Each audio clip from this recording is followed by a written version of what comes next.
This was founded by Margaret Fletcher in 1966. Okay. So, ito po yung the motto. Of course, yun pa rin naman ang motto natin, charity, work, and loyalty. Now, in England, so the Catholic Priesthood in England, 1905. Yes, si Margaret Fletcher, siya po yung unang founded, kasi we're talking of this as a whole, not just the Philippines. So, kasi I observed mo, dun sa mga souvenir programs that we have, we all started dun lang, dun nadala sa Pilipinas. Okay? But I tried to dig further. So ito na po yun, the Catholic Philippines na po. So this was in 89 years. So ito po, for the information of everybody, yun lang po, again, kasi yung celebration po ng CWF sa Arlington Mount Carmel almost coincided with the celebration of the Arlington Mount Carmel 50th. So ito ginawa ko to when I was doing also the 50th of the Arlington Mount Carmel. I also did the 50th of Arlington of the CWF. I was at the CWF 2007. And then 2008,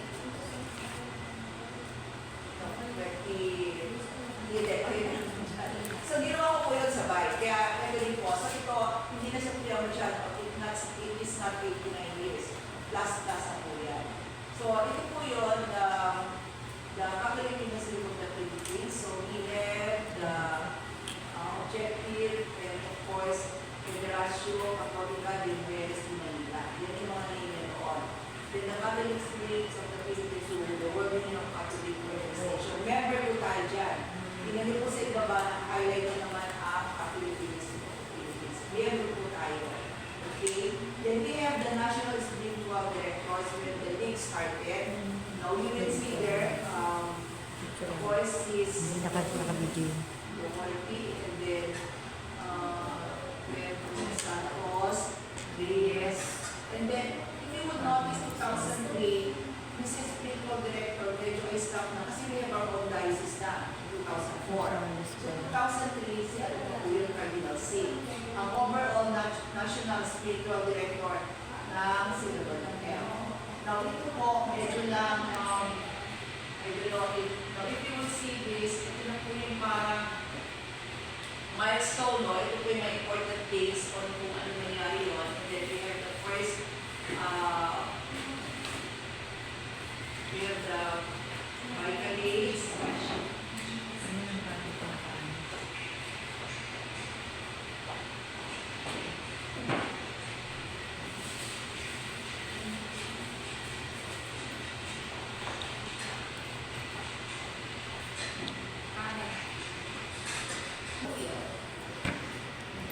So, yun po yun. And then, it's also there, no, na in September 20, 2003, it was elected, but 2004, we have already ating CWF diocese. Now, I will talk naman po more of the CWF. No, so ito po yung panahon na elected, 2004. Makikita niyo po sa ito ba is a diocese of officers. That is the board of directors that we have when this was the founding board of directors. Charter. Charter. O, kanilang pinisip yun. These are the chartered members of the CWF.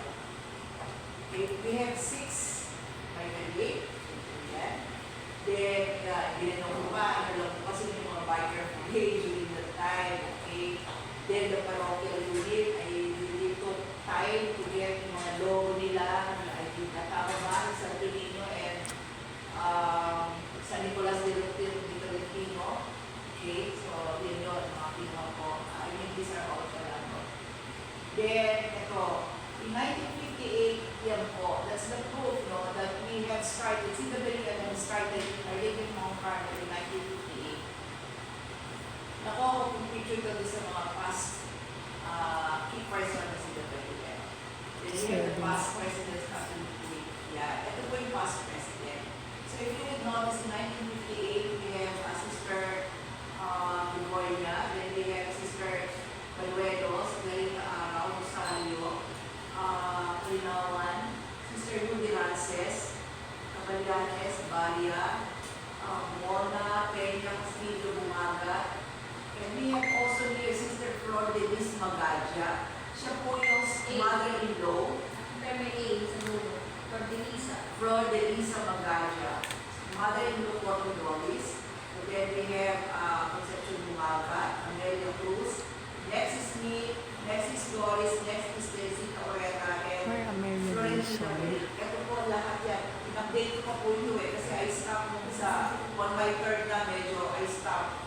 Kasi yun pa lang yun before 2008.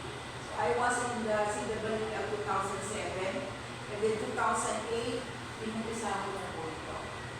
So ito po, 1958, yan po. So yung first president I was the Republic of 2004. Po. So, my sister, Violeta Vigoria. Then we have 1959 to 1967, Morelos. Then we have 1959 to 1967 pa rin. Yan po yung mga activity na ginawa, no? Frontliner natin. Frontliner sila sa fundraising for the construction of Our Lady of Mount Carmel. Then 1967, yan, maliit na araw. 1968, Diamante, si Sister Diamante. 1971, Julie Malinawan. Sister Ludy Rances, no? I'm sure naminig siya. So she's fondly called as Sister Ludy. She's spearheaded fundraising for the prayer room and spearheaded another fundraising for the construction of the church. And then we have Sister Ginto.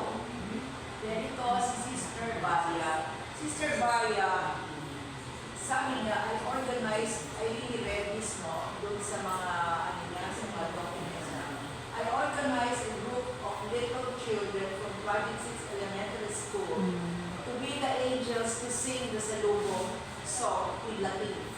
From this on, it is being performed every Easter Sunday. Kung kaya, every Holy Week, ang talagang may hawak ng salubong with the angels, ang Sigurado.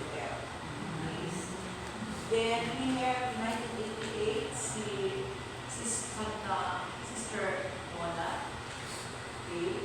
Then Sister Belta. Si Sister Belta po, this is a sub-unit of the Little Mount Carmel. This is the Santo Niño Chapel. And naging coordinator siya.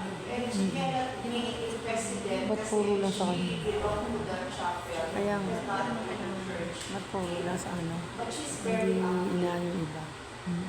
And of course, we have Sister Peña in 1990, Sister Castillo in 1992, 1996, Sister Bumaga, Sister Vega in 2000, okay, 2002, ayan, I think I disappeared for also here. Okay. And of course, ito na po yung mother-in-law, Sister Doris, okay, Lord Elisa Bagalia, okay, and of course, who na no, Sister Mel. Ito. Sister Mel is the Baka first lahat. WL Parochial Unit President. So siya din po yung charter namin. In 2000, under the new diocese wow. She is the first OLCCWL Vicariate President. She is of the Santo Niño Vicariate.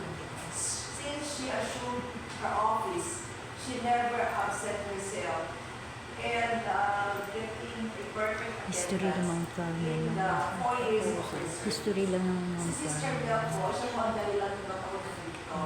And that's why I know everything about her. And dun sa ibaba po, that was the time with Father Aloy that I was commissioned or inducted as the president in 2008.